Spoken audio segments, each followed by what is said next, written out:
Hello दोस्तों, आज हम यूजीसी नेट के पाठ्यक्रम में शामिल माधवराव सप्रे की कहानी एक टोकरी भर मिट्टी का अध्ययन करेंगे। कहानी कुछ इस तरह से प्रारंभ होती है। किसी श्रीमान जमींदार के महल के पास एक गरीब अनाथ विधवा की झोपड़ी थी। जमींदार साहब को अपने महल का हाता उस झोपड़ी तक बढ़ाने की इच्छा हुई। विधवा से बहुत देर कहा कि अपनी झोपड़ी हटा ले, पर वह तो कई जमाने से वहीं बसी थी।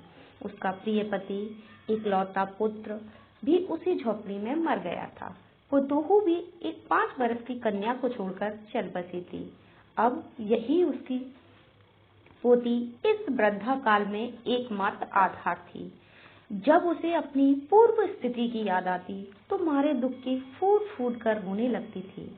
और जब से उसने अपने श्रीमान पड़ोसी की इच्छा का हाल सुना, तब से वह मृतप्राय हो गई थी।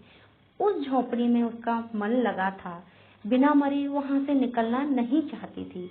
श्रीमान के सब प्रयत्न निष्फल हुए। तब वो अपनी जमींदारी चाल चलने लगे। बाल की खाल निकालने वाले वकीलों की थैली गरम कर उन्होंने अदालत से झोंपड़ी पर अपना कब्जा कर लिया और विधवा को वहां से निकाल दिया। बेचारी अनाथ तो थी ही, पास पड़ोस में कहीं जाकर रहने लगी।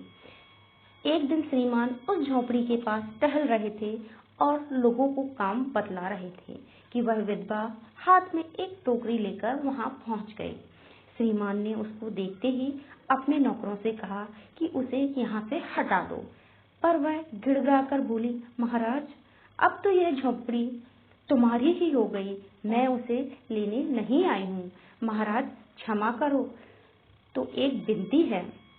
जमींदार साहब के सिर हिलाने पर उसने कहा, जब से यह झोपड़ी छूटी है तब से मेरी पोती ने खाना पीना छोड़ दिया है। मैंने बहुत कुछ समझाया, पर वह एक नहीं मानती।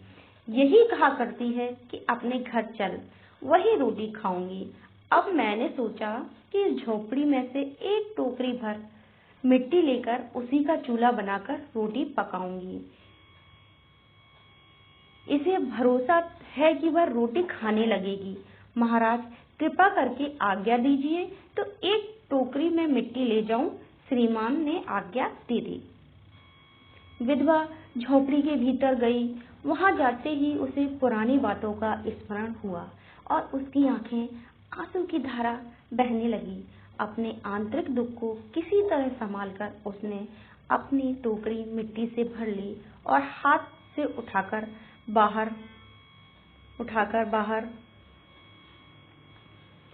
बाहर ले आई। फिर हाथ जोड़कर श्रीमान से प्रार्थना करने लगी, महाराज कृपा करके इस टोकरी को जरा हाथ लगाइए, जिससे कि मैं उसे अपने सिर पर धर लूं। जमींदार साहब पहले तो बहुत नाराज हुए, पर जब वह बार बार हाथ जोड़ने लगी और पैरों पर गिरने लगी तो उनके मन में दया आ गई। किसी नौकर से न कहकर आप ही स्वयं टोकरी उठाने आगे बढ़े। जो ही टोकरी को हाथ लगाकर ऊपर उठाने लगे, त्यों ही देखा कि यह काम उनकी शक्ति से बाहर है। फिर तो उन्होंने अपनी सब ताकत लगाकर टोकरी को उठाना चाहा, पर जिस स्थान पर टोकरी रखी थी वहां से वह एक हाथ भी ऊंची न हुई। वह लज्जित होकर कहने लगे, नहीं, यह टोकरी हमसे न उठाई जाएगी। यह सुनकर विधवा ने कहा, महाराज नाराज न हो, आपसे एक टोकरी भर मिट्टी नहीं उठाई जाती और इस झोपड़ी में तो हजारों टोकरियां मिट्टी पड़ी हैं। उसका भार आप जन भर क्यों कर उठा सकेंगे? आप ही इस बात पर विचार कीजिए। जमींदार साहब धन मद से गर्वित हो अपना कर्तव्य भूल गए थे, पर विधवा के उपर्युक्त वचन सुनते ही उनकी आंखें खुल गईं। कृतकर्म का पश्चाताप कर उन्होंने विधवा से क्षमा मांगी और उसकी झोपड़ी वापस दे दी। इस प्रकार हम देखते हैं कि एक टोकरी भर जो मिट्टी कहानी है, वो उसमें एक वृद्ध महिला की कारुणिक कहानी है। इसके बारे में कुछ पॉइंट बनते हैं कहानी, तो वो इस प्रकार है। जैसे माधवराव सप्रे, सबसे पहले हम कहानी और कहानीकार के बारे में थोड़ी सी जानकारी प्राप्त कर लें। मैंने कोशिश की है कि आप लोगों के पास ज़्यादा से ज़्यादा जानकारी पहुंच जाए। माधवराव सप्रे हिंदी के प्रारंभिक कहानीकार लेखकों में से एक लेखक माने जाते हैं। आपका जन्म 19 जून 1871 को पथरिया गांव, दबोहा जिला, मध्य प्रदेश में हुआ था तथा आपकी मृत्यु 1926 में हुई। माधवराव सप्रे ने हिंदी केसरी, साप्ताहिक पत्र और छत्तीसगढ़ मित्र का संपादन किया था। आपकी प्रमुख कृतियां हैं स्वदेशी आंदोलन और बायकाट, यूरोप के इतिहास से सीखने योग्य बातें, हमारे सामाजिक ह्रास के कुछ कारणों का विचार। माधवराव सप्रे की कहानियां जिनका संपादन देवी प्रसाद वर्मा ने किया है। तो यहाँ ध्यान देने वाली बात यह है कि माधवराव सप्रे की जो कहानियां हैं उनका संपादन देवी प्रसाद वर्मा ने किया है। अनुवाद के क्षेत्र में आपने हिंदी दासबोध, गीता रहस्य, महाभारत मीमांसा, छत्तीसगढ़ मित्र में 1900 से 1901 के बीच में सप्रे जी की 6 कहानियां प्रकाशित हुई। वो देवी प्रसाद वर्मा के अनुसार वो 6 कहानियां इस प्रकार हैं। सुभाषित रत्न, एक पथिका स्वप्न, सम्मान किसे कहते हैं, आजम, एक टोकरी भर मिट्टी, एक व्यंग आदि कहानियां आपकी छत्तीसगढ़ मित्र में 1900 से 1901 के बीच में प्रकाशित हुई। एक टोकरी भर मिट्टी 1901 में छत्तीसगढ़ मित्र पत्रिका में प्रकाशित हुई। आपसे क्वेश्चन आता है कि एक टोकरी भर मिट्टी कहानी कब प्रकाशित हुई, तो वो 1901 में छत्तीसगढ़ मित्र पत्रिका में प्रकाशित हुई। एक टोकरी भर मिट्टी कहानी की चर्चा हिंदी में सर्वप्रथम 1968 में सारिका पत्रिका के फरवरी अंक पृष्ठ 19 से शुरू होती है। इसके बाद कुछ समीक्षक इस कहानी को हिंदी की सर्वप्रथम मौलिक कहानी मानते हैं, कुछ नहीं मानते हैं। कुछ समीक्षकों का कहना है कि ये मौलिक कहानी है। कुछ आचार्य रामचंद्र शुक्ल की 11 वर्ष का समय मानते हैं। कुछ बंग महिला की दलाई वाई कहानी को हिंदी की प्रथम कहानी मानते हैं। दूसरा आगे इसमें पॉइंट बनता है कि कहानी का केंद्रीय तत्व तो आदर्शवाद है। मतलब एक टोकरी भर मिट्टी कहानी जिसका हमने पाठन किया है, तो उसको पढ़ के ही हमें लगता है तो उसका जो मूल तत्व है या मूल विषय है वो एक आदर्श की स्थापना करना है। कहानी के माध्यम से यहाँ सप्रे जी ने प्रेम और मानवता का संदेश दिया है। इसके कहानी में हम पढ़ते हैं तो कुछ ज्यादा पात्र तो है नहीं है। मुख्य रूप से हमें 2 पात्र दिखाई देते हैं, एक जमींदार और दूसरी अनाथ विधवा दिखाई देती है।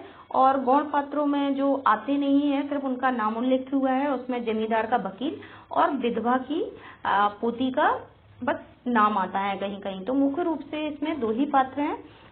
अगर हम देखें तो एक टोकरी पर मिट्टी कहानी है, उसमें कुछ तथ्य होते हैं कि विषय वस्तु के आधार पर या उद्देश्य के आधार पर शायद लेखक ने ये सोचकर कहानी लिखी होगी। तो सबसे पहले ये कहानी जो है वो आज के यथार्थ से जुड़ी हुई कहानी है।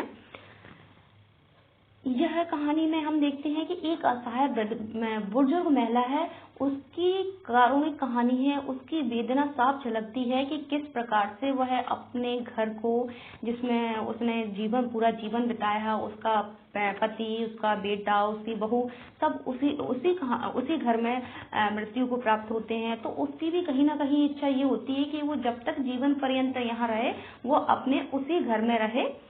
तो उसकी यहाँ कहानी में एक साफ वेदना झलकती है।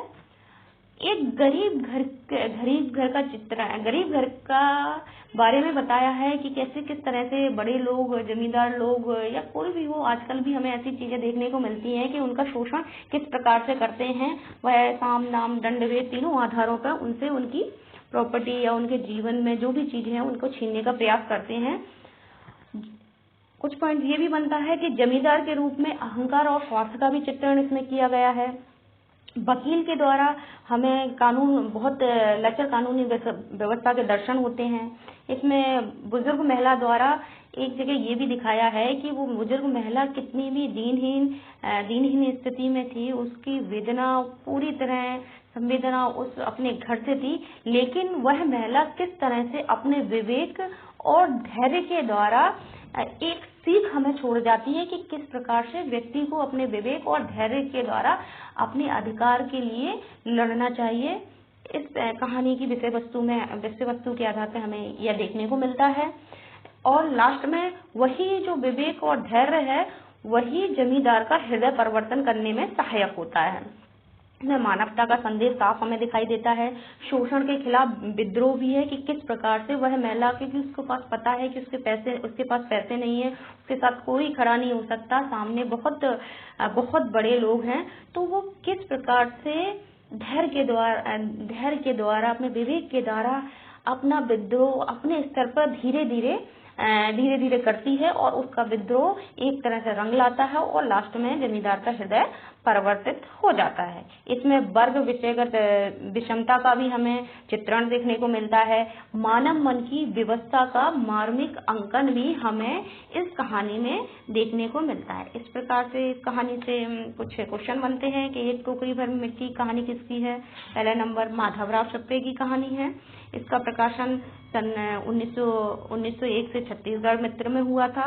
कुछ लोग इसे हिंदी की मौलिक कहानी मानते हैं। और माधव प्रसाद मिश्र ने छत्तीसगढ़ मित्र पत्रिका का संपादन और हिंदी के साप्ताहिक पत्रों का भी संपादन किया, और बाकी की मैंने इसमें डिटेल में लिखा है। आशा है कि आपको कहानी और कहानी का जो सारांश या कुछ है वो मैंने आपको समझाने की कोशिश की है, आपको समझ में आया होगा। जी धन्यवाद।